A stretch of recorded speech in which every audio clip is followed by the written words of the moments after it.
Dear students, आज हम start करेंगे कि ज्योमेट्रिकल आइसोमर्स के नंबर को हम कैसे कैलकुलेट कर सकते हैं। हालांकि ये टॉपिक बीएससी पार्ट 1 में नहीं है, लेकिन आगे जाके जब आप कंपटीशन लेवल पे कोई एग्ज़ाम देंगे तो वहाँ पर ये टॉपिक आपका काफ़ी हेल्प करेगा। बहुत छोटा सा टॉपिक है, तो इसमें देख लेते हैं कि कैसे हम कैलकुलेट करेंगे ज्योमेट्रिकल आइसोमर्स। तो इसमें दो केसेस दिए होते हैं। जो भी हमारी एल्कीन्स होती हैं, देखिए वो दो टाइप से हम उनको डिवाइड कर सकते हैं। एक तो होती है सिमेट्रिकल एल्कीन्स और दूसरी होती है अनसिमेट्रिकल एल्कीन्स। कैसे होंगी सिमेट्रिकल और अनसिमेट्रिकल, जब भी हम एग्जाम्पल देखेंगे तब मैं आपको बताऊंगी। तो अगर अनसिमेट्रिकल एल्कीन्स हैं तो वहाँ पर नंबर ऑफ ज्योमेट्रिकल आइसोमर्स के लिए फॉर्मूला होता है 2 to the power n। और यहाँ पर n क्या होगा? n होगा वो नंबर ऑफ डबल बॉन्ड्स जो कि ज्योमेट्रिकल आइसोमेरिज्म को शो करते हैं। इनको हम स्टीरियो सेंटर भी बोल देते हैं।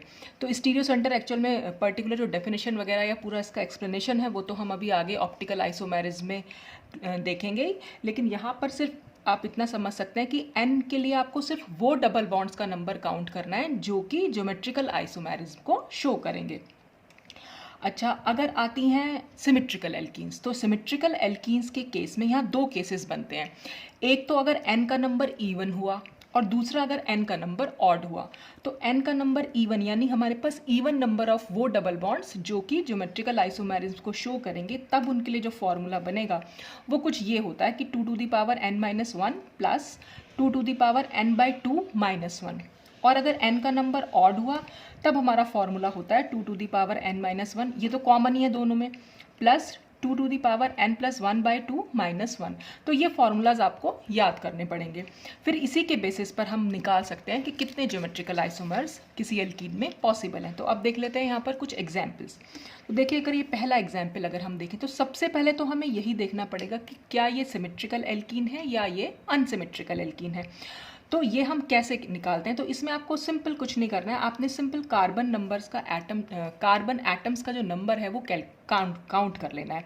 जैसे अगर हम यहाँ पर देखें, ये 1 कार्बन 1 2 3 4 5 6 7 8, यहाँ पर 8 कार्बन है। अब 8 का हाफ हमने कर लिया, 1 2 3 4। तो यहाँ से अगर हम देखें, इधर की साइड भी 4 कार्बन है और उधर भी 4 कार्बन है। बस हमने यहाँ से मिडिल में एक लाइन को ड्रॉ कर लिया, और इस लाइन से अगर हम इधर की साइड जाएं और हम इधर की साइड मूव करें, दोनों साइड हमें इक्वल नंबर ऑफ एटम्स और इक्वल नंबर ऑफ सिंगल और डबल बॉन्ड्स मिलने चाहिए। तो बस वो अगर इक्वल नंबर मिला तब तो वो होगी सिमेट्रिकल एल्कीन, और अगर अनइक्वल नंबर मिला तो वो होगी अनसिमेट्रिकल एल्कीन। जैसे अगर हम इस लाइन से इधर गए तो हमें मिला CH, तो इधर मूव किया तो भी CH, आगे मूव किया डबल बॉन्ड, इधर मूव किया तो भी डबल बॉन्ड। यहाँ CH है तो यहाँ पर भी CH है, ये सिंगल बॉन्ड तो यहाँ सिंगल बॉन्ड, ये CH, यहाँ डबल बॉन्ड, यहाँ डबल बॉन्ड, ये भी CH, ये भी CH, यहाँ देखा Cl है और यहाँ देखा PH है। तो जब दोनों एंड्स पर हमारे डिफरेंट एटम्स हमें दिखाई दे रहे हैं तो इसका मतलब ये हो गई एक अनसिमेट्रिकल एल्कीन। अब सपोज यहाँ पर भी Cl ही होता तब ये होती है एक सिमेट्रिकल एल्कीन, एक जैसी। अनसिमेट्रिकल जो एक जैसी ना हो। अब हम देखेंगे इसमें कौन से डबल बॉन्ड्स जो हैं वो ज्योमेट्रिकल आइसोमेरिज्म को शो कर रहे हैं। तो हमें सिर्फ वो दो कंडीशंस जो हमने ज्योमेट्रिकल आइसोमेरिज्म के लिए लगाई थी, एक तो यही कि भाई रेस्ट्रिक्टेड रोटेशन होनी चाहिए, तो डबल बॉन्ड है तो इसलिए रेस्ट्रिक्टेड रोटेशन तो है यहाँ पर। दूसरा हमें ये देखना था कि डबल बॉन्ड से अटैच्ड जो कार्बन है उनसे दो अलग अलग ग्रुप्स अटैच्ड होने चाहिए। तो अगर हम यहाँ पर देखें, इस डबल बॉन्ड से जो ये कार्बन अटैच्ड है इससे एक तो H अटैच्ड है और एक PH अटैच्ड है, यानी PH मीन्स फिनाइल रिंग। तो दोनों ही ग्रुप्स यहाँ पर डिफरेंट है। अगर हम यहाँ देखें तो एक तो H अटैच्ड है इस कार्बन से और बाकी ये पूरा का पूरा ग्रुप जो है वो अटैच्ड है, तो यहाँ पर भी डिफरेंट ग्रुप अटैच्ड है। तो इसका मतलब ये डबल बॉन्ड जो है वो ज्योमेट्रिकल आइसोमेरिज्म को शो करेगा, या हम ये कह सकते हैं कि ये एक स्टीरियो सेंटर है और इसको हम एक स्टार की तरह बनाकर इस पर शो कर सकते हैं। तो यहाँ हमने एक स्टार बना लिया। फिर हमने दूसरा डबल बॉन्ड देखा, तो डबल बॉन्ड से जो अटैच्ड कार्बन है बस हमें उनसे अटैच्ड ग्रुप को देखना है, वो डिफरेंट होने चाहिए। तो ये C है, इस कार्बन से एक तो H अटैच्ड है और बाकी ये पूरा का पूरा ग्रुप अटैच्ड है, तो इसका मतलब ये दोनों ही ग्रुप यहाँ पर डिफरेंट है।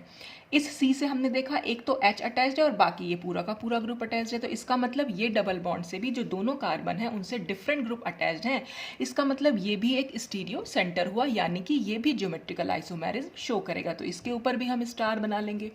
ऐसे ही अगर हम नेक्स्ट डबल बॉन्ड को देखें तो इस कार्बन से एक H और ये पूरा का पूरा ग्रुप, और इस कार्बन से भी H और ये पूरा ग्रुप, तो ये भी स्टीरियो सेंटर हो गया। और ऐसे ही ये भी एक स्टीरियो सेंटर हुआ, क्योंकि इस कार्बन से एक H और एक Cl अटैच्ड है और इस कार्बन से एक H और ये पूरा ग्रुप अटैच्ड है। तो इस तरह से अगर हम यहाँ काउंट करें तो यहाँ पर जो डबल बॉन्ड ज्योमेट्रिकल आइसोमेरिज्म को शो कर रहे हैं, या यहाँ पर जो स्टीरियो सेंटर्स का नंबर है वो आया 4, और हमारी निकली थी अनसिमेट्रिकल एल्कीन। तो अनसिमेट्रिकल एल्कीन के केस में तो बहुत ही सिंपल सा फॉर्मूला आपको लगाना है 2 to the power n। n यहाँ पर हमारा 4 है, तो हमने नंबर यहाँ पर पुट किया और आंसर आ गया 16। तो इस कंपाउंड के 16 ज्योमेट्रिकल आइसोमर्स पॉसिबल हैं। तो इस तरह से हम कैलकुलेशन कर लेते हैं। अब हम आते हैं नेक्स्ट वाली पे। नेक्स्ट वाला स्ट्रक्चर फिर से हम वही देखेंगे कि कितने कार्बन एटम है, ताकि हमें ये मालूम पड़ सके कि हम सिमेट्रिकल एल्कीन की बात करेंगे या अनसिमेट्रिकल की। तो यहाँ अगर हम काउंट करें कार्बन का नंबर तो 1 2 3 4 5 6 7 8 है, तो इसका मतलब हमें 8 का हाफ 4, 1 2 3 4 पे यहाँ गए, और ये जो हमारा था ये मिडिल पॉइंट यहाँ निकल के आ गया। मतलब हमें क्या करना है, जो भी एल्कीन मिली है हमें उसका बस मिडिल पॉइंट ढूंढना है, और मिडिल पॉइंट से हमें दोनों तरफ मूव करना है, राइट हैंड साइड भी और लेफ्ट हैंड साइड। और राइट हैंड साइड और लेफ्ट हैंड साइड हमारे same group, same double bond, same single bonds होने चाहिए। तो अगर हम आगे मूव करेंगे तो CH, पीछे मूव करेंगे तो CH, आगे डबल बॉन्ड है पीछे भी डबल बॉन्ड है, यहाँ CH तो ये भी CH, ये सिंगल बॉन्ड ये सिंगल बॉन्ड, यहाँ CH ये CH, डबल बॉन्ड ये CH और ये भी Cl और ये भी Cl। तो जब सब कुछ सेम आया तो इसका मतलब ये हो गई एक सिमेट्रिकल एल्कीन। अब फिर से हम इसमें स्टीरियो सेंटर यानी कि n का नंबर ढूंढेंगे। तो अब हमने देखा ये डबल बॉन्ड है, डबल बॉन्ड से एक जो कार्बन अटैच्ड है इससे एक H है और एक Cl अटैच्ड है, दोनों ग्रुप डिफरेंट हो गए। इस कार्बन से एक H है और बाकी ये पूरा का पूरा ग्रुप है, तो ये भी डिफरेंट हो गया। इसका मतलब ये डबल बॉन्ड भी स्टीरियो आइसोमेरिज्म को शो करेगा, तो ये एक स्टीरियो सेंटर हो गया। फिर ऐसे ही हम यहाँ देखेंगे इस C से एक H अटैच्ड है और एक बाकी पूरा ग्रुप अटैच्ड है, इस कार्बन से एक H अटैच्ड है और बाकी सारा ग्रुप अटैच्ड है, तो ये भी एक स्टीरियो सेंटर हुआ। ऐसे यहाँ पर भी इस कार्बन से एक H है बाकी पूरा ग्रुप हो गया, इस कार्बन से एक H है और बाकी पूरा ग्रुप हो गया, तो ये भी एक स्टीरियो सेंटर हुआ। और यहाँ पर भी इस कार्बन से एक H और Cl और इस कार्बन से एक H और ये पूरा ग्रुप। तो इस तरह से यहाँ पर अगर हम काउंट करें तो स्टीरियो सेंटर हो गए हमारे 4। और क्योंकि ये एक सिमेट्रिकल एल्कीन है तो सिमेट्रिकल एल्कीन जहाँ पर भी आएगी आपको सिर्फ ये देखना है कि n का नंबर इवन आ रहा है या ऑड आ रहा है। तो अगर इवन नंबर हुआ तो फॉर्मूला डिफरेंट है और ऑड हुआ तो फॉर्मूला डिफरेंट है। इवन के लिए जो फॉर्मूला लगता है वो ये है। अब यहाँ पर आपको सिर्फ n का नंबर पुट करना है, तो n हमारे 4 थे, तो अगर हम यहाँ पर 2 टू द पावर 4 माइनस 1 किया, यहाँ पर 4/2 माइनस 1 किया, इसको अगर हम सॉल्व करेंगे तो आंसर हमारा आ जाएगा 10। सॉल्व करने का आसान सा तरीका, बस 4 माइनस 1 है तो 3 हो जाएगा, और यहाँ पर क्या 2 2 जा 4 और 2 में से 1 को अगर हम माइनस करेंगे तो 1 बचेगा, बस इसको सॉल्व करके हमारा आंसर आ गया 10। फिर आते हैं हम नेक्स्ट एग्जाम्पल पे। नेक्स्ट एग्जाम्पल में भी फिर से हम वही सिमेट्रिकल और अनसिमेट्रिकल देखना है, तो यहाँ पर ये सिमेट्रिकल एल्कीन है और यहाँ पर n का नंबर 3 है। अब मैं आपको हर बार नहीं बताऊंगी कि क्या कैसे कैसे हम देख रहे हैं, ये मैं आपको दोनों एग्जाम्पल में समझा चुकी हूँ कि स्टीरियो सेंटर आपको कैसे फाइंड आउट करना है और कैसे आपको सिमेट्रिकल और अनसिमेट्रिकल देखना है। तो अब क्योंकि ऑड नंबर आया तो ऑड नंबर के लिए हमारा फॉर्मूला थोड़ा सा डिफरेंट हो जाता है, तो वो फॉर्मूला हमने यहाँ पर रखा, फिर n की वैल्यूज़ रख दी, n की वैल्यूज़ रखने के बाद सॉल्व किया और यहाँ पर आया आंसर जो 6 आ गया। देख लीजिए यहाँ पर 3 रखेंगे तो 3 माइनस 1 इज इक्वल टू 2 हो जाएगा, तो 2 टू दी पावर 2 हो जाएगा। यहाँ पर 3 प्लस 1 4 हो जाएगा और डिवाइडेड बाई 2 है तो यहाँ पर आंसर 2 माइनस 1 1 आ जाएगा, और ये पूरा का पूरा सॉल्व किया तो 6 आइसोमर्स यहाँ पर निकल के आएंगे। तो बस आपको ध्यान रखना है कि ये सिमेट्रिकल एल्कीन है या अनसिमेट्रिकल एल्कीन है। अनसिमेट्रिकल में तो बहुत सिंपल सा formula 2 to the power n। Symmetrical के केस में बस आपको ध्यान रखना है कि इवन है नंबर या ऑड है, तो दोनों में ही फॉर्मूला जो है वो डिफरेंट हो जाता है। जैसे अगर हम यहाँ पर देखें, यहाँ पर फिर से हमें सिर्फ चेक करना है कि अनसिमेट्रिकल एल्कीन, अनसिमेट्रिकल तो देखने से लग रहा है क्योंकि एक एंड पर Cl और दूसरे एंड पर Br है, तो अनसिमेट्रिकल है। और फिर क्योंकि 2 ही डबल बॉन्ड है और कार्बन से दोनों ही कार्बन से डिफरेंट ग्रुप अटैच्ड है, तो ये n की पावर वो n की वैल्यू जो हो जाएगी यहाँ पर 2 और ज्योमेट्रिकल आइसोमर का नंबर हो जाएगा 4। नेक्स्ट एग्जाम्पल में यहाँ पर ये सिमेट्रिकल एल्कीन है, ये सिमेट्रिकल एल्कीन यहीं से आपने ये लाइन खींची, यहाँ पर C H double bond C H C L, यहाँ पर भी C H double bond C H C L. बस n का नंबर E1 निकल के आया है। फिर E1 में आपने यहाँ पर मैंने क्या किया, 2, ये 2 - 1 तो 1 हो गया, और यहाँ पर n की वैल्यू 2 रखेंगे तो 2 2 1 और 1 - 1 = 0। तो किसी भी आपको पता ही होगा, किसी भी डिजिट की पावर अगर 0 होती है तो उसकी वैल्यू 1 हो जाती है। तो यहाँ पर 2 + 1 = 3 हो जाएगा। अब आते हैं नेक्स्ट एग्जाम्पल पे। नेक्स्ट एग्जाम्पल काफ़ी इंपॉर्टेंट है, इसको ज़रा ध्यान से देखिएगा। तो यहाँ पर जो हमें दिखाई दे रहा है, सबसे पहले तो हमने देखा कि ये सिमेट्रिकल है कि अनसिमेट्रिकल, तो वो हमारे यहाँ पर सिमेट्रिकल एल्कीन निकल के आएगी। देखिए यहाँ पर अगर मैं ये लाइन ड्रॉ करूँ, बीचों बीच आपको लाइन ड्रॉ करनी है, और इधर की साइड और इधर की साइड हमारे सेम ग्रुप्स आ रहे हैं। अब नंबर ऑफ डबल बॉन्ड्स देखने में कितने लग रहे हैं, 1 2 3 4। तो नंबर ऑफ डबल बॉन्ड्स हमें यहाँ नहीं काउंट करने, हमें देखना है कि वो डबल बॉन्ड्स जो ज्योमेट्रिकल आइसोमेरिज्म को शो करें। अब देखें इस डबल बॉन्ड पे, डबल बॉन्ड से अटैच्ड हमें सिर्फ कार्बन पे देखना है कि 2 डिफरेंट ग्रुप अटैच होने चाहिए। तो यहाँ पर इस कार्बन से, क्योंकि दोनों ही हाइड्रोजन है, सेम ग्रुप्स हैं, इसलिए ये डबल बॉन्ड जो है वो ज्योमेट्रिकल आइसोमेरिज्म को शो नहीं करेगा, इसीलिए इसके ऊपर स्टार नहीं बनाया, क्योंकि ये कोई स्टीरियो सेंटर नहीं है। जबकि अगर हम यहाँ पर देखें तो इस कार्बन से एक H है और बाकी ये पूरा का पूरा ग्रुप है, तो इसलिए, और यहाँ पर भी एक H है और बाकी पूरा ग्रुप है, तो इसलिए ये एक स्टीरियो सेंटर हुआ। इसी तरह से ये भी एक स्टीरियो सेंटर है। लेकिन अगर हम लास्ट डबल बॉन्ड को देखें तो यहाँ पर भी इस कार्बन से, क्योंकि दोनों ही H अटैच्ड हैं, सिमिलर ग्रुप्स अटैच्ड हैं, तो ये डबल बॉन्ड भी ज्योमेट्रिकल आइसोमेरिज्म को शो नहीं करेगा, इसलिए ये भी कोई स्टीरियो सेंटर नहीं हुआ। तो यहाँ पर सिमेट्रिकल एल्कीन थी और n का नंबर आया सिर्फ 2। हमारे पास 2 ही ऐसे स्टीरियो सेंटर हैं जो ज्योमेट्रिकल आइसोमेरिज्म को शो कर रहे हैं। बस फिर फॉर्मूला रखा और आंसर हमने निकाल लिया। अब अगर स्ट्रक्चर सपोज इस तरह से ना बन के ऐसे जिगजैग मोशन में आ जाए, तब आप क्या करेंगे, तब भी आपको सिर्फ वही ढूंढना है कि केस सिमेट्रिकल का है या अनसिमेट्रिकल का। तो ये देखने में ही लग रहा है, क्योंकि एक तरफ Br है और एक तरफ Cl है, तो ये हो जाएगी अनसिमेट्रिकल एल्कीन। अगर सपोज ये भी Cl ही होता तब ये एक सिमेट्रिकल एल्कीन होती। कैसे, ये एक सिंगल बॉन्ड तो यहाँ भी सिंगल बॉन्ड, ये डबल बॉन्ड से Cl अटैच्ड है तो यहाँ भी डबल बॉन्ड से Cl अटैच्ड है, फिर ये सिंगल बॉन्ड और यहाँ भी सिंगल बॉन्ड, और फिर डबल बॉन्ड पर आकर मिल गए। या आप बीचों बीच एक लाइन ड्रॉ कर लीजिए और फिर आप दोनों तरफ ग्रुप देख लीजिए। अच्छा, अब यहाँ पर स्टीरियो सेंटर देखिए, डबल बॉन्ड है, ये डबल बॉन्ड से एक ग्रुप तो ये जुड़ा हुआ है, और क्योंकि यहाँ पर मैंने आपको बताया था कार्बन की जो है 4 वैलेंसी होती है, तो ये पॉइंट कार्बन को शो कर रहा है।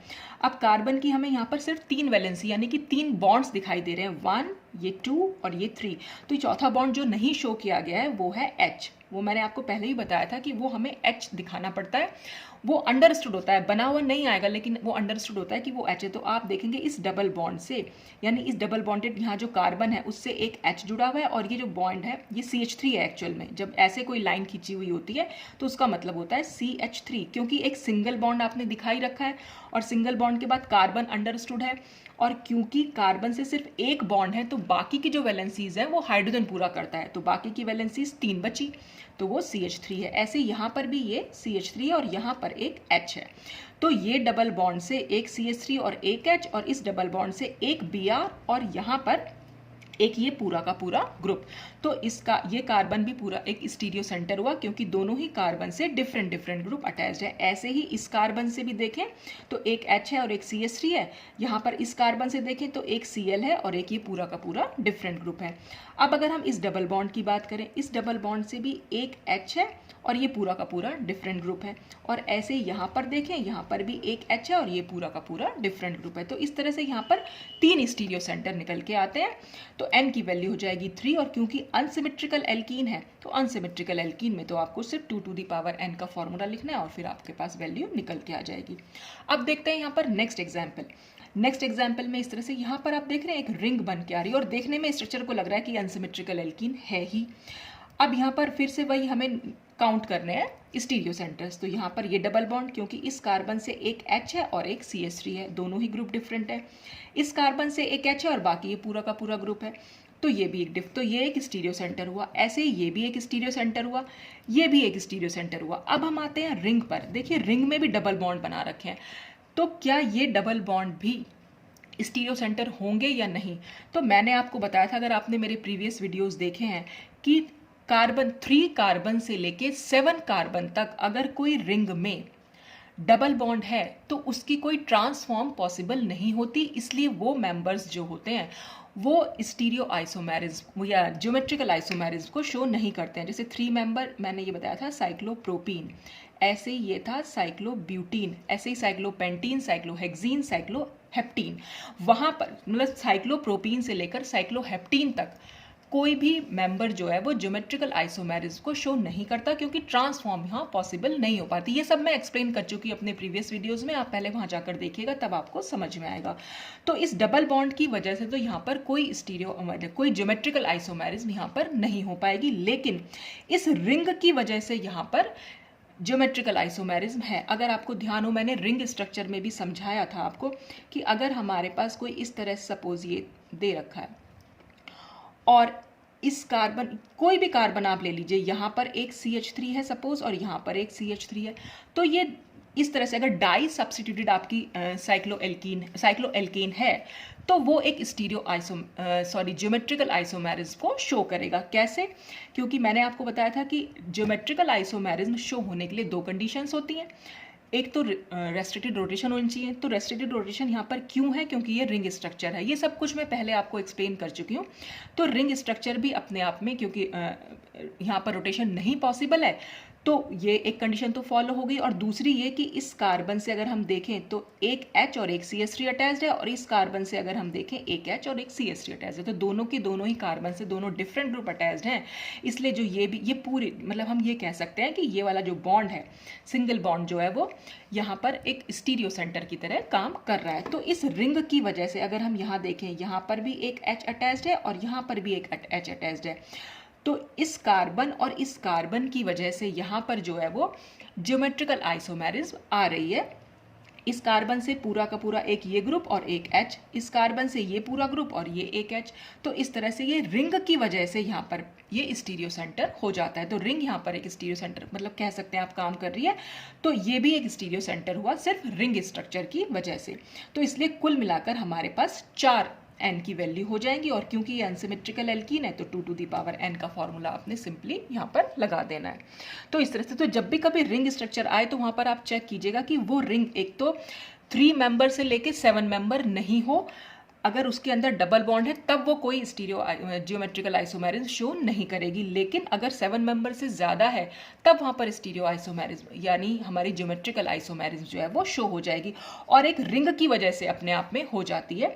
रिंग स्ट्रक्चर तो आपका सिंपल साइक्लोएल्केन्स जितने भी होते हैं वो सबके सब ज्योमेट्रिकल आइसोमेरिज्म शो करते हैं, अगर वो डाई सब्स्टिट्यूटेड हों, यानी कि 2 पोजिशन पर जाकर डिफरेंट ग्रुप अटैच्ड हों तो।